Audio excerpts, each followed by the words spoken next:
तब हम इसका रोज़ कहते थे कि पायलट तो अपने ही आदमी, जब चाहे बीजेपी ज्वाइन करा लें।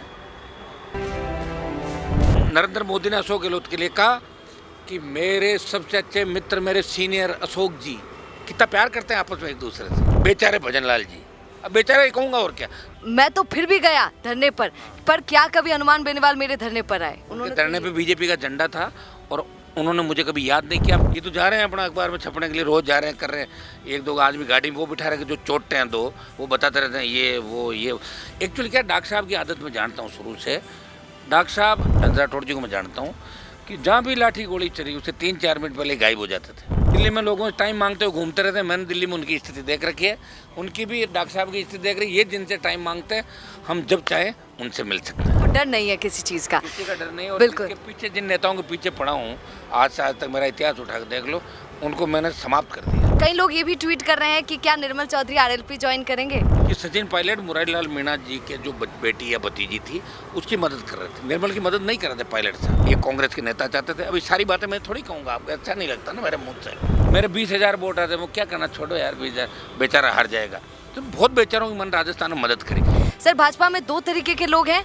एक वो जो आपकी तारीफ कर रहे हैं, आपको लोकप्रिय नेता बता रहे हैं, आपकी रैली की तारीफ कर रहे हैं। एक राजेंद्र राठौड़ जो बोल रहे हैं कि हनुमान बेनीवाल तो कुछ भी बोल देते हैं, उनकी बातों पे कौन विश्वास करता है, उनकी जीप तो चलती रहती है। और किरोड़ी लाल मीणा भी यही कह रहे थे। तो वेट करें कि एक बार अगर समय मिल जाए, क्यों भी कोई भी कूच किया जाता है, वो दिल्ली का कूच बहुत बड़ा कूच होगा। सर, उन लोगों को क्या बोलेंगे जिनके आंसू बिल्कुल निकलते जा रहे हैं, वो नहीं चाहते हैं कि रद्द हो जाए? एक बार उनको जवाब दीजिए। बौखला गए इसलिए वहाँ बैठे, वो नहीं जानते हनुमान जी 25 साल से संघर्ष कर रहे हैं। तुम तो ऐसा ही बने हो। मैं तो मंत्री पदों को ठोकर मारी दिल्ली के अंदर। नीचे के लोग ये कह देंगे साहब ये हुआ और फाइल में ये है वो है, तो कह रहा अच्छा ठीक है। तो नीचे से ऐसा मामला तैयार करके लाते हैं लोग। सीबीआई से भी निकल पड़ते हैं, देखा हमने बहुत से मामलों में।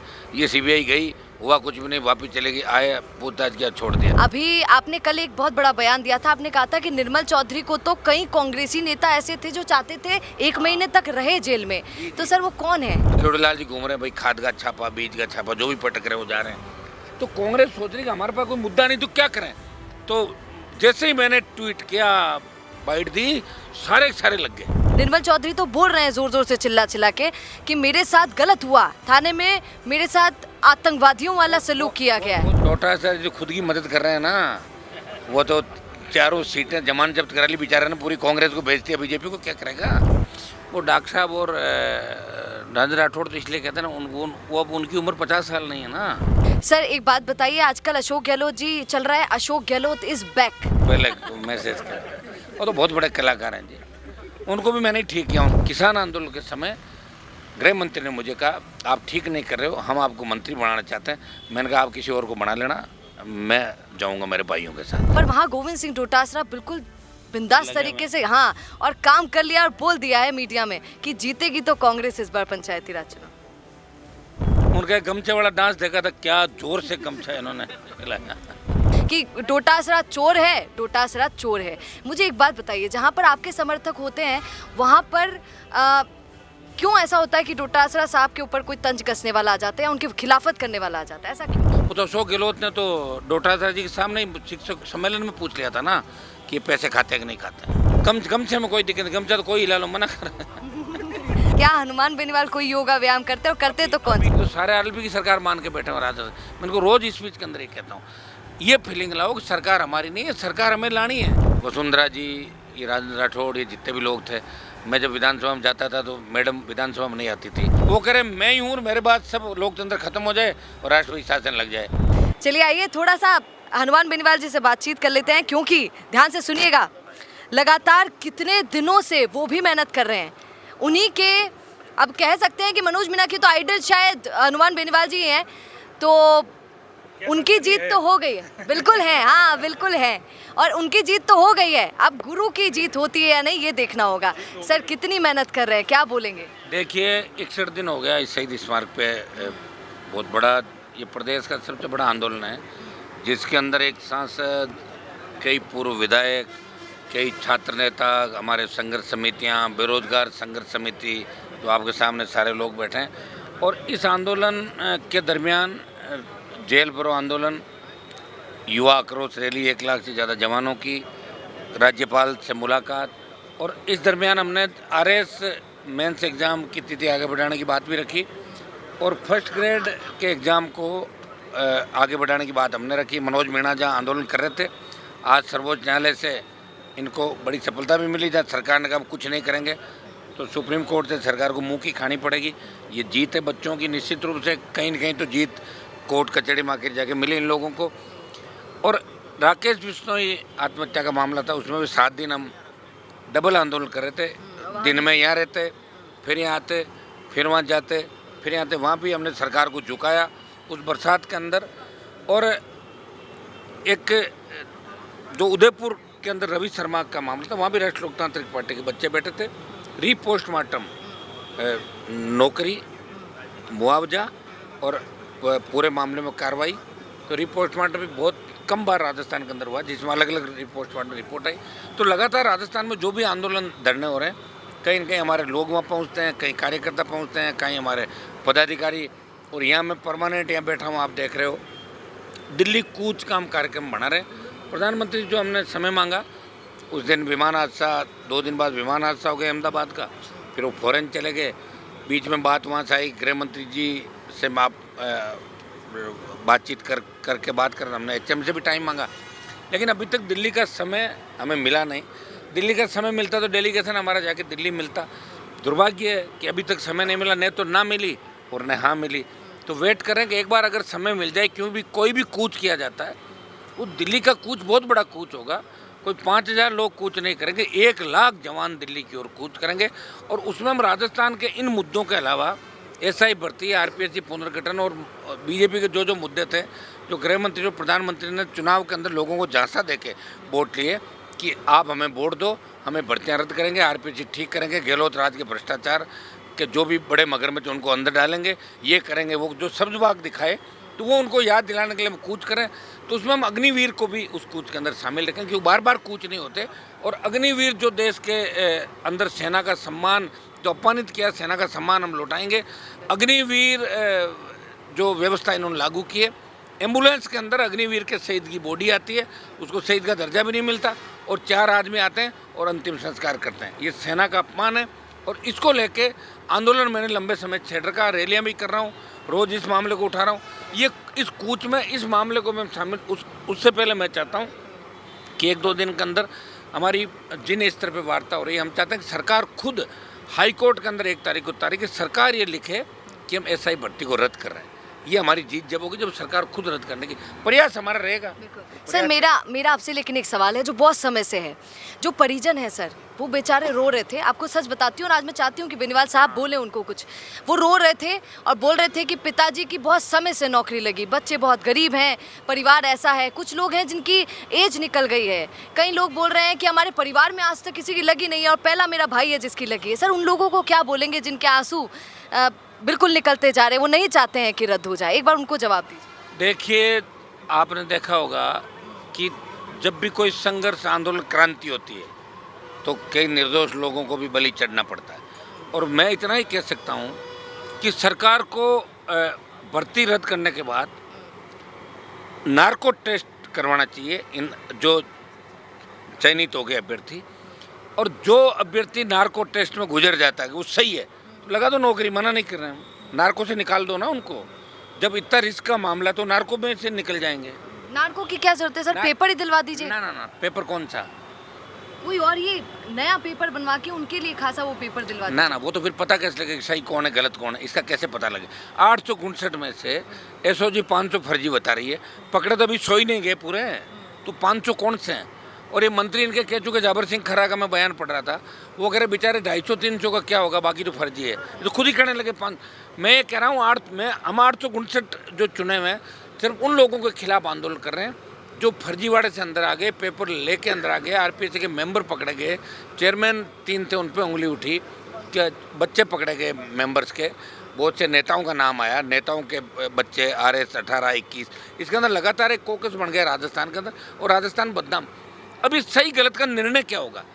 जब ब्लाइंड मर्डर कोई होता है या ब्लाइंड चीज़ हो जाती है जिसमें पता नहीं लगता, तो कुछ जो संदिग्ध लोग होते हैं उनको पकड़ा जाता है, उनको नार्को से निकाला जाता है, पॉलीग्राफी टेस्ट होता है, उसके अंदर दूध का दूध पानी का पानी होता है। लेकिन कई हार्डकोर ऐसे होते हैं जो नार्को को फेल कर देता है, हज़ारों लाखों में एक।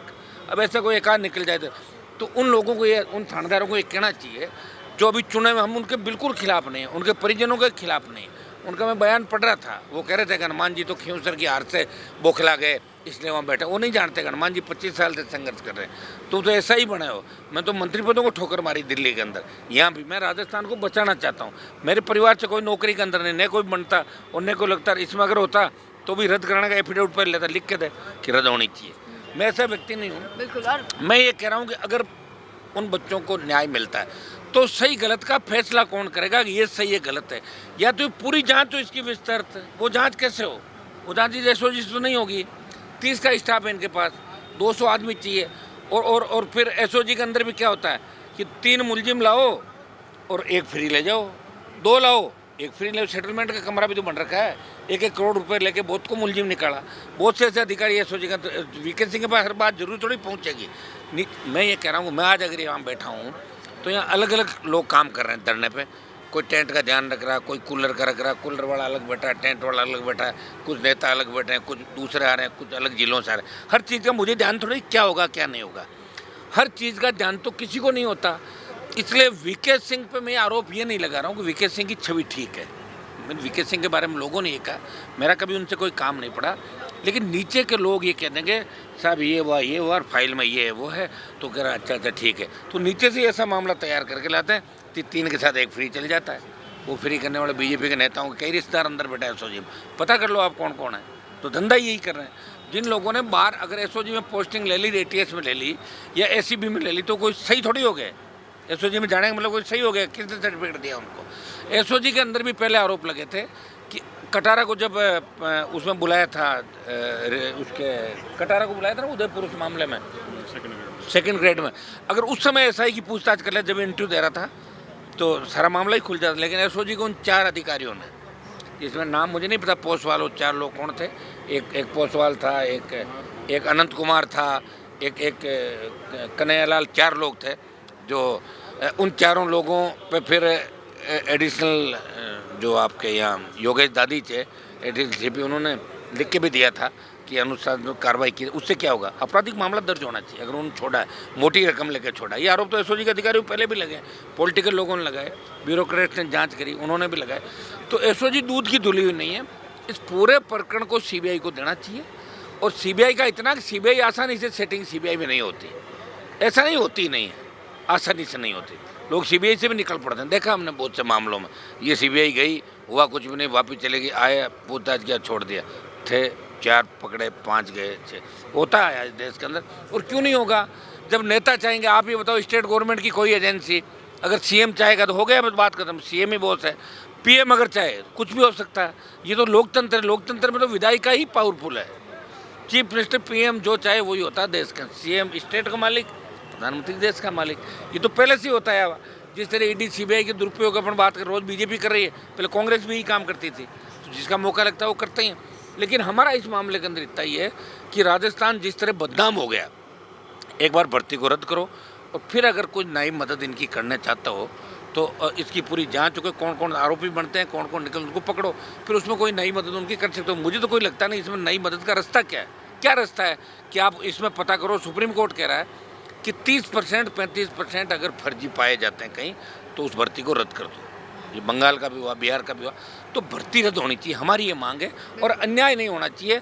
और नार्को से अगर वो लोग गुजरते हैं तो नार्को से गुजर जाना चाहिए। नार्को में क्या दिक्कत है? वो कह दे कि हमारा नार्को टेस्ट कराओ, लिखा के ले लो एफिडेविट उनसे, वो करके करे सरकार भर्ती। हमें क्या करना उनसे? बिल्कुल। और एसआई का तो है ही मामला, और हनुमान बेनीवाल अभी भी डटे हुए हैं कि रद्द करवा कर ही मानेंगे भैया। पर सुनिए, अरे सुन लीजिए भैया, सुन लीजिए। अच्छा, वो तो जिंदाबाद है ही। अच्छा, सुनने की बात ये सुनिए, बचाने की बात अभी हनुमान बेनीवाल ने भूली। सर, मेरा आपसे छोटा सा सवाल है।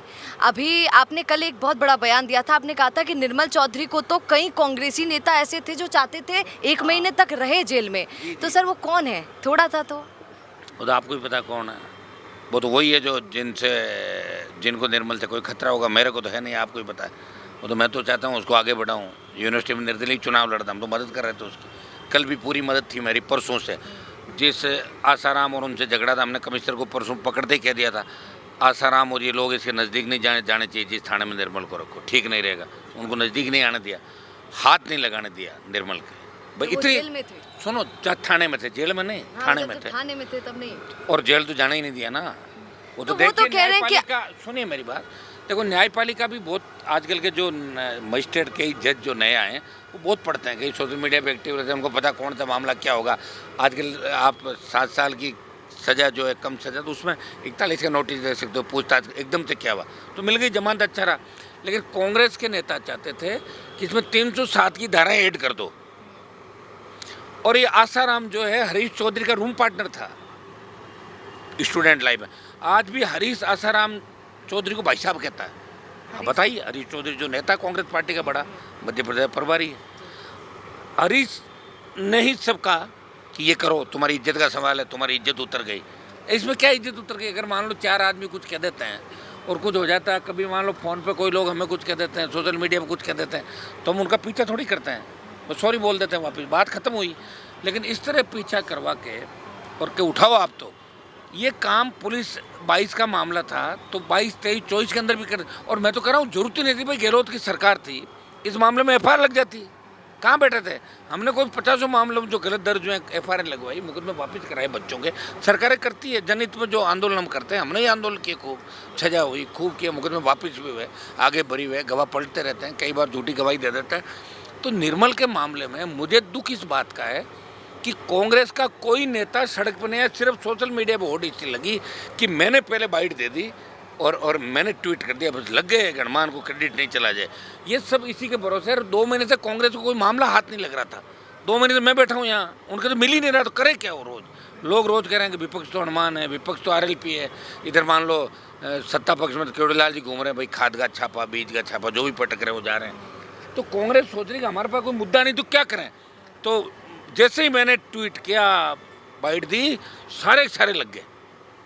किसी ने अशोक गहलोत को कहा कि आपने क्या ट्वीट किया, बोले मेरे को तो पता नहीं, मेरे तो कोई सोशल मीडिया दूसरे चलक कर दिया होगा, ध्यान नहीं रहा। तो आधे नेताओं को तो पता ही नहीं ना, उनके तो अपना भी ट्वीट हो जाता है, सोता रहता हूँ तो पीछे छोरे करते रहते, चलाते। ये सही है कि सोशल मीडिया हैंडल करने के लिए रखते हैं, लेकिन किसी मामले में कोई बड़ा आदमी वक्तव्य देगा नहीं देगा, उससे परमिशन लेनी पड़ती है। पर सर मेरा आपसे छोटा सा सवाल है, आपने तो बोल दिया कि उनके साथ कुछ नहीं हुआ, पर आज ही मैं अभी उनका इंटरव्यू भी लेकर आई हूँ। निर्मल चौधरी तो बोल रहे हैं जोर जोर से चिल्ला के कि मेरे साथ गलत हुआ, थाने में मेरे साथ आतंकवादियों वाला सलूक किया गया है। वो जो थाने के अंदर देखिए, कल जो वीडियो वायरल हुआ, जिस तरह पुलिस कोर्ट के अंदर धक्के देते हुए ले जा रही है, सुनिए वो गलत है, बिल्कुल गलत है। मैंने आपको क्या कहा, आसाराम को थाने के आसपास नहीं रहने दिया, 10 किलोमीटर में, जो मेरे हाथ में था वो मैंने कर दिया, ठीक है। लेकिन कांग्रेस पार्टी के कई लोग चाहते थे 307 की धारा इसमें ऐड करें और इसको लंबा अंदर भिजवाएं, और ये दोनों मुकदमे जो इसमें भी गिरफ्तारी हो इसकी, ये सर, चाहते वैसे थे। गोविंद सिंह डोटासरा जी भी खास हुए नजर नहीं आ रहे थे निर्मल चौधरी जी। टोटा सर जो खुद की मदद कर रहे हैं ना, वो तो 4 सीटें जमानत जब्त करा ली बेचारे ने, पूरी कांग्रेस को भेज दिया, बीजेपी को क्या करेगा? पूरी बीजेपी कांग्रेस पार्टी को ही भाजपा को दे दिया, जमानत जब्त करा ली सब जगह। वो तो कह रहे हैं मुझे छोड़ दो, मुझे नहीं पकड़ ले कोई इधर उधर से, क्योंकि पहले उनके मामले चले थे ना, पिछली बार आरोप प्रत्यारोप बीजेपी वाले करते थे कि आपके यहाँ करते, तो वो तो खुद बचा ले अपना आपको, वही बड़ी बात है। निर्मल को क्या बचाएंगे, कहाँ से बचा? तो खुद बचाने में कांग्रेस के आधे नेता तो यही काम कर रहे हैं। और कांग्रेस के नेताओं के लिए तो सचिन पायलट के लिए तो अमित शाह, जब मैं NDA में था तब अमित शाह रोज कहते थे कि पायलट तो अपने ही आदमी है, जब चाहे बीजेपी ज्वाइन करा लें, इससे ज़्यादा क्या होगा बताओ मुझे।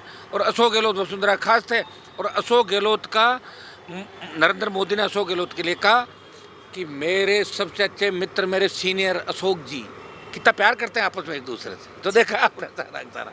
तो सारे कांग्रेसी बीजेपी वालों मिले हुए मिलके राजस्थान को वसुंधरा गहलोत ने लूटा, और भजन लाल भी इसमें शामिल हो गए। 1.5 साल से कुछ भी नहीं कर पा रहे हैं बेचारे भजन लाल जी। अब बेचारे ही कहूँगा, और क्या, जिसके हाथ में कुछ भी नहीं है। कभी कोई ब्यूरोक्रेट आके कुछ कह देता, तो कभी नेता कुछ कहता, कभी अगर आपने ये गलत किया, ये सही किया, ये हो रहा है। सर जिनको आप बेचारे बोल रहे हैं, कल तक आप यही कह रहे थे एक तो मुझे वसुंधरा राजे नहीं पसंद थी, और एक अब मुझे CM भजन लाल पसंद नहीं है। वो बेचारे हैं फिर भी इसलिए हो गया, सुनो, कि जो कुछ कर ही नहीं पाए, इतना कुछ उनके खिलाफ षड्यंत्र हो रहा है कि उनको कुर्सी से हटाने की पूरी तैयारी हो गई, लेकिन वो आदमी नहीं समझ रहा है। जिनको दुश्मन समझना चाहिए उनके तो पास बैठा है, और जो उसको ये कह रहे हैं कि भाई तेरे दुश्मन ये है, वो कह रहा है वो मेरे दुश्मन है, उन पर पुलिस मुकदमा कराओ, उनको पकड़ो, ये करो। कोई बोल जाए किसी के खिलाफ सोशल मीडिया, उसको लाके 151 बंद करो, मारपीट करो, ये करो वो करो। तो ये 2 4 5 मंत्री जो आसपास हैं वो इनको ये ज्ञान देते हैं। निश्चित रूप से भजन लाल जी को ले डूबेंगे, तो फिर बेचारे ही हुए ना, वही काम करना पड़ेगा जो पहले करते थे पार्टी कार्यालय में। फिर क्या होगा बताओ मुझे। हम तो यही हैं 25 साल से, और तो पैदा हुए तभी राजनेता घर में हुए थे, एमएलए घर में पैदा हुए, एमएलए एमपी हमेशा रहे, सदाबहार है हम तो। आपको डर नहीं है किसी चीज़ का? किसी का डर नहीं है। और बिल्कुल। जिनके पीछे, जिन नेताओं के पीछे पड़ा हूँ आज से आज तक, मेरा इतिहास उठा के देख लो, उनको मैंने समाप्त कर दिया। समाप्त मतलब पॉलिटिकल समाप्त कर दिया, ख़त्म कर दिया, और क्या। सर कई लोग कल ट्वीट कर रहे थे कि निर्मल चौधरी बाहर आ गए क्योंकि उनके साथ हनुमान बेनीवाल जैसे बड़े भाई का हाथ था, है ना? आप भी बोल रहे थे कल ये। अच्छा, कई लोग ये भी ट्वीट कर रहे हैं कि क्या निर्मल चौधरी आरएलपी ज्वाइन करेंगे? वो तो उसकी पार्टी यार, ज्वाइन क्या करे, वो तो निर्दलीय। देखो सुनो, जब वो विश्वविद्यालय का अध्यक्ष बना था तो कांग्रेस पार्टी ने नहीं बनाया था अध्यक्ष उसको, ठीक है। आप अध्यक्ष का जब उसका रिजल्ट आया अंदर, जब अध्यक्ष के रिजल्ट में तनातनी चल रही थी, तब किसी कांग्रेस के एक भी विधायक और एक भी नेता का कोई ट्वीट, किसी तरह की बात नहीं, निर्मल की कोई सुध नहीं ले रहा था, मैं ही ले रहा था। और जैसे ही वो जीता तो झड़ी लग गई, हमारा जीत गया, हमने जीता दिया। तो कांग्रेस ही लड़ रही थी आपस में। एक तो मुरारीलाल जी मीणा के घर से लड़ रहे थे, तब तो पायलट उधर थे। सबको पता है कि सचिन पायलट मुरारीलाल मीणा जी के जो बेटी या भतीजी थी उसकी मदद कर रहे थे, निर्मल की मदद नहीं कर रहे थे पायलट साहब। मुझे ध्यान रहना अच्छी तरीके से, मुझे तो अप्रोच किया कांग्रेस के अलग अलग नेताओं ने, लेकिन मैं निर्मल की मदद कर रहा था। सारी टीम, चूंकि हम निर्दलीय सब अध्यक्ष बने यूनिवर्सिटी के, मैं भी निर्दलीय अध्यक्ष बना था, एक बार हारा, दोबारा निर्दलीय जीता। जो दोनों पार्टियों के खिलाफ लड़ता हूँ मैं, अच्छा लगता है किसान का बेटा। लेकिन जैसे ही वो जीता उसके बाद चालू कर दिए। फिर अब धीरे धीरे समझ आएगी। अभी देखो ऐसा है कि अभी सब ठीक है मेरे हिसाब से, तो कोई दूसरे मामलों में नहीं फंसा है, ठीक है। एक दिन में जाके आ गए, ये भी बड़ी बात है कि कांग्रेस के इतने नेता, बीजेपी के लोग पीछे जीतते नहीं थे, उससे ज़्यादा कांग्रेस चाहते थे कि निर्मल की थाने में पिटाई हो, निर्मल को बेइज्जत करे, ये कांग्रेस के नेता चाहते थे। अभी सारी बातें मैं थोड़ी कहूँगा, आपको अच्छा नहीं लगता ना मेरे मुँह से। बिल्कुल। अच्छा सर, लेकिन एक और बात है, जो भी लोग बोल रहे थे, थंब भेज रहे थे लोग ट्विटर पर, बोल रहे थे कि अच्छा है उमेदा राम को जैसे कांग्रेस वाले ले गए, वैसे हमारे हनुमान बेनीवाल जी निर्मल चौधरी को हमारे आरएलपी में ले आएंगे। नहीं, वो तो सुनो, अभी तो उसकी शुरुआत है, एक बार देखते हैं। मैं उसको जहाँ शूट करता है, मैं ऐसे भी नहीं कहूँगा कभी, अगर उसको कांग्रेस शूट करती है तो मैं कभी ऐसा व्यक्ति भी नहीं हूँ। मैं कांग्रेस बीजेपी के अंदर भी जो अच्छे लोग हैं उनका सम्मान करता हूँ। मैंने बहुत से लोगों को कांग्रेस बीजेपी में मदद करके जिताया, मदद करी, क्योंकि वहाँ मैं नहीं जीत सकता था। उन सीटों में चुनाव नहीं लड़े मैंने 18-23 में, मदद कर दी उनकी। मेरे 20,000 वोट आते, वो क्या करना, छोड़ो यार, 20,000 बेचारा हार जाएगा। तो बहुत बेचारों की मन राजस्थान में मदद करी, मुझे कोई शौक नहीं है।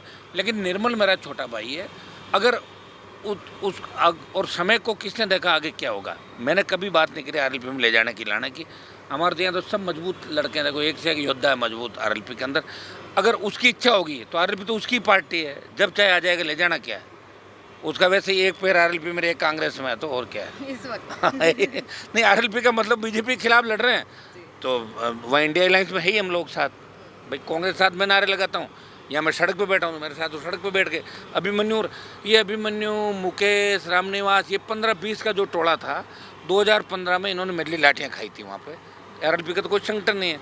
तो मैंने भाषण में ये भी कहा था कि जिन्होंने मेडली लाठियाँ खाई वो एमएलए बन गए सब, और सबकी मैंने मदद करी जहाँ जहाँ कर सकता हूँ। और आगे भी जो नौजवान है वो आगे आएंगे, अच्छा काम करेंगे तो हमारी हेल्प रहेगी। लेकिन अब 28 का जो चुनाव है उसमें हम ये नहीं देखेंगे, क्योंकि मेरे पे अगर किसी का छोटा सा भी एहसान जीवन के अंदर रहा है, मैंने सबके उतार दी बच्चों के, जिनके एक सिंगल एहसान किसी का नहीं है। और अब 28 के अंदर रण के अंदर हम कांग्रेस बीजेपी अच्छा बुरा नहीं देखेंगे।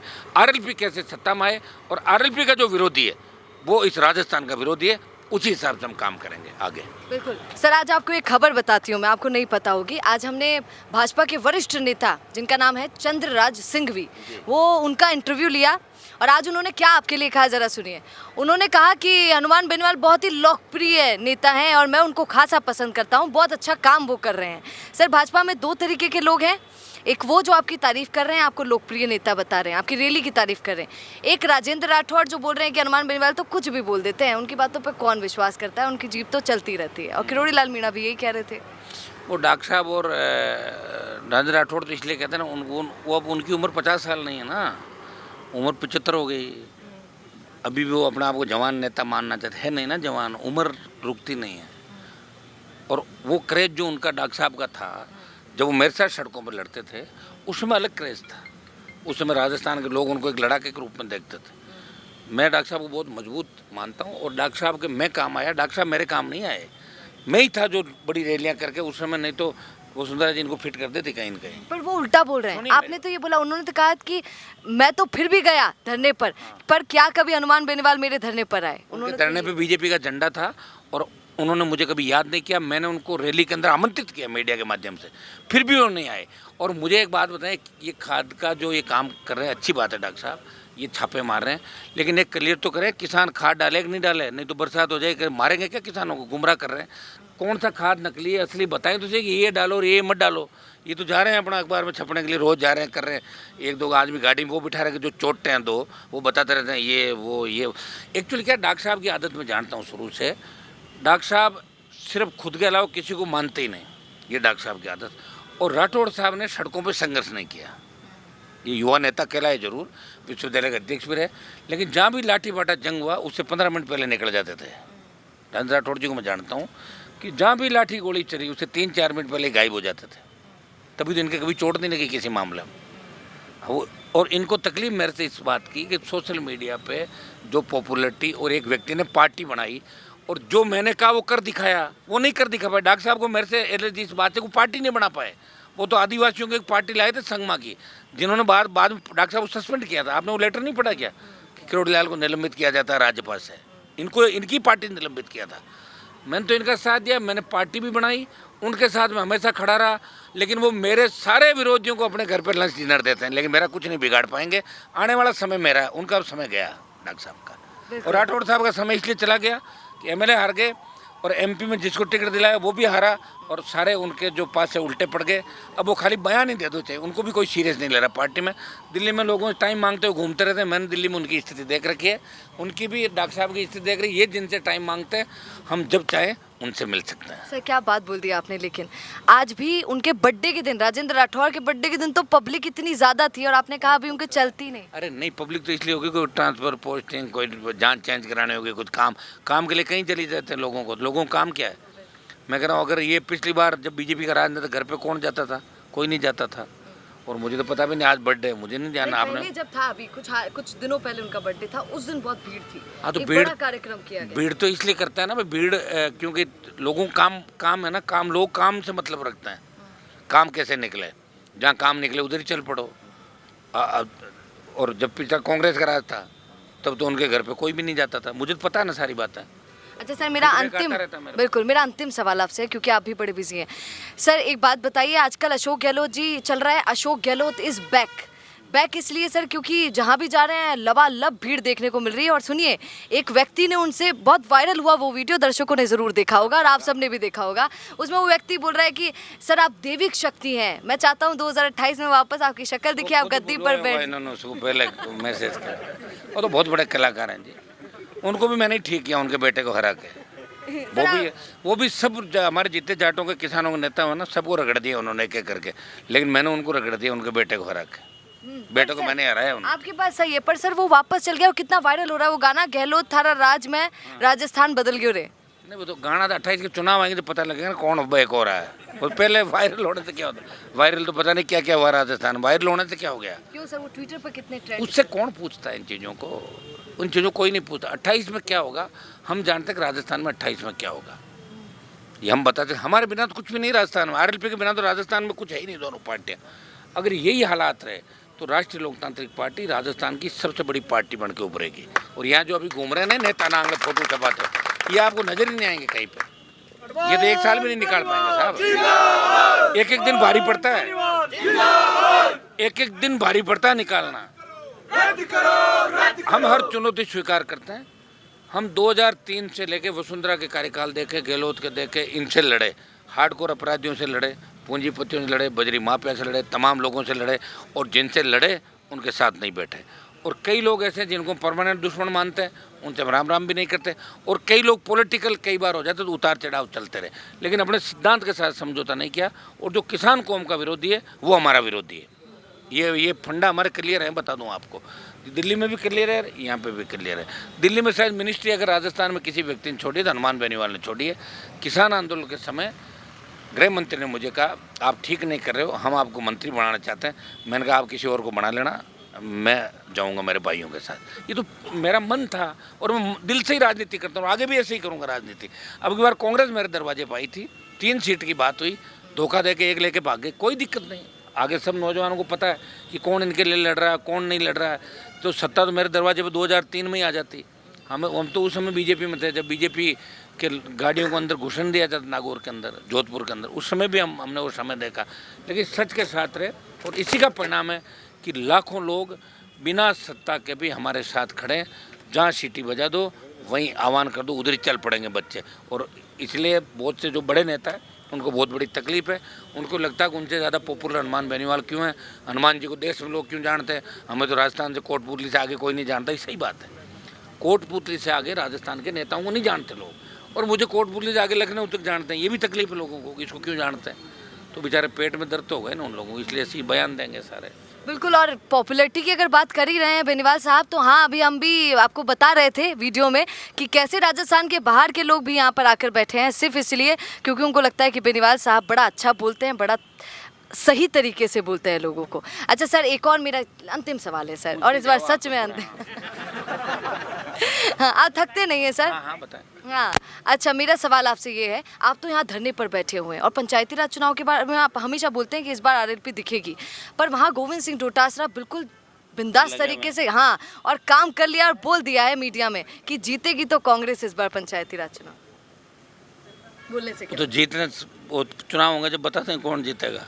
पर सर, वो जब इतनी चुनाव, मेहनत कर रहे हैं। हाँ कर रहे हैं, वो करते हैं, वो डांस भी अच्छा करते हैं, गमछा भी तेज हिलाते हैं। उनका गमछे वाला डांस देखा था, क्या जोर से गमछा इन्होंने हिलाया, तो बहुत जबरदस्त तरीके से। बहुत सर, अच्छा, एक सवाल बता दीजिए, आपकी रैली में हम गए थे, वहाँ लाखों के बच्चे आए हुए थे और कह रहे हैं कई लोग तो कि 1 लाख से भी ज़्यादा थे। तो वहाँ पर सर है ना, पता नहीं क्यों सवाल भी नहीं किया, फिर भी नारे लगने लगे जब मैं लोगों से पूछ रही थी कि डोटासरा चोर है, डोटासरा चोर है। मुझे एक बात बताइए, जहाँ पर आपके समर्थक होते हैं वहाँ पर क्यों ऐसा होता है कि डोटासरा साहब के ऊपर कोई तंज कसने वाला आ जाता है, उनकी खिलाफत करने वाला आ जाता है, ऐसा क्यों? नहीं, ऐसा तो दोनों जाटों के नेता हैं। ना, लेकिन ऐसा ना कुछ। और सुनो, ये ऐसा कुछ भी नहीं है, वो तो बच्चों के मन की बात है, और इनसे कोई नारे कोई अपन कह के थोड़ी लगवाते हैं, मन से ही लगवाते हैं। तो मन से इनका मन जिन पे आ जाए, अभी मेरे पे मन आ रखा राजस्थान के बच्चों, मेरे साथ खड़े हैं सारे के सारे। जिस दिन मन नहीं होगा तो खिलाफ हो जाएंगे। और कहीं न कहीं ये तो बीजेपी सही जांचें नहीं करा रही है। अगर सही जांचें करा दे तो कांग्रेस के तो सारे ही नेताओं के खिलाफ ही ना। वो तो अशोक गहलोत ने तो डोटासरा जी के सामने ही शिक्षक सम्मेलन में पूछ लिया था ना कि ये पैसे खाते हैं कि नहीं खाते हैं। वो तो उस समय उनको खड़ा होकर माइक छीन के कहना चाहिए कि हिम्मत कैसे हुई सीएम साहब आपकी मेरी बेइज्जती करने की। तब मानते हैं उनके अंदर जाट बना, तब मानते हैं। कैसे कहते अरे हैं? उन्होंने छोड़ो, तो अब तो बनाया माना था। तो लोगों ने नहीं माना ना, फिर तो वहीं रह गए। गमछा हिलाओ चाहे आगे चांस नहीं, बता दिया ना आपको। गमछे में कोई दिक्कत नहीं, गमछा तो कोई हिला लो, मना कर। अच्छा सर, एक लास्ट सवाल है, आप बताइए, आप हमेशा पॉलिटिकल बहुत बोलते हैं। आज हनुमान बेनीवाल जी से दूसरा सवाल करते हैं। सर, आप कल योगा के लिए बोल रहे थे और सबको कह रहे थे योग करो, योग व्यायाम से ही सब कुछ होता है, कोरोना के बाद चला। सब जानना चाहते हैं दर्शक कि क्या हनुमान बेनीवाल कोई योगा व्यायाम करते हैं, और करते तो कौन सा? नहीं कर रहा हूँ, रोज मेरे को डॉक्टर कहते हैं कि आप योग करो ताकि और ज़्यादा ठीक रह सकते हो और तंदुरुस्त। क्यों, मैं घूमता खूब हूँ, प्रयास खूब करता हूँ। तो लोग ये डॉक्टर चाहते हैं कि आज के ज़माने के अंदर योग से काफ़ी कुछ, जैसे ये कोविड के बाद स्थितियाँ बनी तो ठीक आदमी रह सकता है, खराब नहीं स्वास्थ्य सही कर नहीं पाता ना। 2-3 बजे तो जाके सोते हैं, फिर योग कब करेंगे बताओ मुझे। चाहिए योग के लिए 9-10 बजे फिर उठ ही नहीं पाता मैं। 9-10 बजे उठूँगा, उठते ही फिर लाइन लग जाएगी काम वालों की, और सारे के सारे ऐसे काम लेके आते हैं आप मानोगे नहीं। और ये और कहते हैं मुझे साहब आप तो भजन लाल जी से बड़े हो, आपके सामने वो क्या है, आपके सामने वो इतने बच्चे, आप क्या करें इन बच्चों का। तो मैं उनको समझाता हूँ ये फीलिंग क्यों ला रहे हो, ये फीलिंग ला रहे हो इसलिए तो सीट नहीं आ रही है। इनको अभी भी सबको फीलिंग ऐसी कि सरकार हमारी है, क्योंकि सरकार तो बीजेपी की है। ये तो सारे आरएलपी की सरकार मान के बैठे हैं राजस्थान। मैं इनको रोज़ स्पीच के अंदर ये कहता हूँ, ये फीलिंग लाओ कि सरकार हमारी नहीं है, सरकार हमें लानी है। ये काम ले लेके आते हैं, बंडल के बंडल कागज की तरह। इनको पता काम होते हैं काम मेरे, डरती है सरकार मेरे से, बहुत काम होते हैं मेरे। जिसको फ़ोन करूँ वही हो जाता है, जिले में उठा फ़ोन लगा, कलेक्टर को, एसपी को लगा फ़ोन। तो हो रहे हैं जब तो आ रहे हैं, नहीं तो कौन आएगा। अगर काम नहीं होंगे तो लोग आएंगे क्या, बताओ मुझे। जब काम होंगे जब तो आएंगे। और मैं काम सही काम के लिए कहता हूँ, गलत कामों के लिए नहीं करता मैं। और मेरे कुछ रूल, कुछ उसूल है, जिसमें मान लो कोई रेपिस्ट हो, कोई ऐसा व्यक्ति हो जिसने डकैती कर ली, या कोई नशे का बड़ा कारोबारी हो, या कोई माफिया हो, ऐसे लोगों की मदद कभी नहीं करता। और छोटे मोटे बच्चे अगर कोई काम ले आते हैं कोई कोई बल्ब जगह लेता है, कोई इलीगल माइनिंग में अगर पेट भरने के लिए खेत में, तो कहता है इनको दो, इनकी मदद करो, ये करो बच्चों सर ये बात तो सबूत पहले ही सबको मिल चुका है, क्योंकि देवतराम डांगा ने खुद ये बोला कि मुझसे ज़्यादा तो उनकी चलती है, मेरी तो चल ही नहीं पाती है, सारे अधिकारी तो आप ही के सुनते हैं। नहीं खैर ऐसा कुछ भी नहीं है, लेकिन प्रयास कोई हमारा आज का नहीं रहा है, तो भजनलाल की सरकार है। हमने वसुंधरा और गहलोत के समय भी वो दिन देखे थे जब वसुंधरा जी 13 में सीएम बनी थी, तब नागौर में जब इसकी रेल वो थी मोंडवा में, तो हेलीकॉप्टर तोड़ने का प्रयास किया मेरे समर्थकों ने, और मैडम को बीच में भागना पड़ा, बहुत बड़ा लाठीबाड़ा जंग हुआ था। तब इसने सीएम की ओत लेते ही मेरे वहाँ पे 1000 RSC के जवान भेजे कि हनुमान के वहाँ से ट्रांसफार्मर उतारो। मैं धरने पे बैठा था, 42 दिन में बैठा रहा, 42 दिन। एक दिन शपथ लेना आया विधानसभा में, 13 में वापस गया, तब हमारे सामने पुलिस 100 मीटर दूर थी, पूरे सिस्टम के साथ, कभी भी गोली चल सकती थी धरने के ऊपर। तब मैडम का भी ये था कि मैं हनुमान को ठीक करूँ, क्योंकि 8 से 13 वसुंधरा जी, ये राजेंद्र राठौड़, ये जितने भी लोग थे, मैं जब विधानसभा में जाता था तो मैडम विधानसभा में नहीं आती थी, और मैंने जो आरोप प्रत्यारोप जो मुद्दे उठाए असेंबली के अंदर, अकेला ही मैं लड़ता था, कांग्रेस क्या थी, मैं ही लड़ता था, बीजेपी के खिलाफ भी लड़ता था, फिर कांग्रेस के खिलाफ भी लड़ता था। तो 43 दिन बाद वसुंधरा राजे थक गई। उस समय बीजेपी में कुछ समझदार नेता थे, ये सही बात है, वो आज भजनलाल सरकार के अंदर नहीं। उन लोगों ने ये कहा कि अगर हनुमान जी से पंगा लोगी तो लोकसभा में कुछ भी नहीं आएगा तुम्हारा, ले समय रहते समझौता करो। तो सरकार आई, और हम जो चाह रहे थे बिजली चलाने की छूट वापस दे दी किसानों, चलाओ बिजली, वो जीत हो गई हमारी। तो 43 दिन लगे उसमें थकाने में, पूरी ठंड के अंदर -2 डिग्री पे भी मैं धरना स्थल पर सोता था। और शाहजहाँपुर बॉर्डर पे भी डॉक्टर साहब को पूछ लेना, आंदोलन उन्होंने किए हैं निश्चित रूप से, लेकिन डॉक्टर साहब से बड़े आंदोलन मेरे आंदोलन में, बड़ी रैलियाँ 5-5 लाख की, 50,000 की रैली लास्ट होगी उनकी, तो उनसे 10 गुना ज़्यादा ताकत राजस्थान में हमारे लोगों के अंदर है। अब उनका युग चला गया, और उनका सबसे बड़ा क्या है कि वो अपनी कौम में ही किसी को नेता तैयार नहीं होने दे रहे। सेकंड तो बर्दाश्त नहीं करते अपने परिवार के अलावा, सेकंड नहीं होना चाहिए कोई भी। वो कह रहे मैं ही हूँ और मेरे बाद सब लोकतंत्र खत्म हो जाए और राष्ट्रपति शासन लग जाए। अगर उनका बस चले तो वो ये भी कह दे कि भारत को आज़ाद मैंने कराया 1947 में, कह दे तो क्या, कह दे तो कह दे। मैंने तो कहा था ट्रम्प से बड़े नेता करोड़ीलाल, कह दिया था ना मैंने, खुश है वो, और क्या।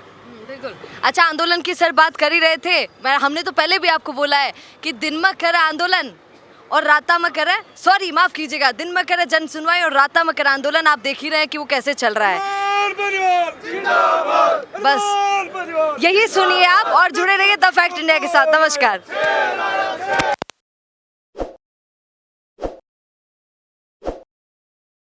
ताज़ा खबरों के लिए विजिट करें द फैक्ट इंडिया की वेबसाइट और डाउनलोड करें द फैक्ट इंडिया ऐप।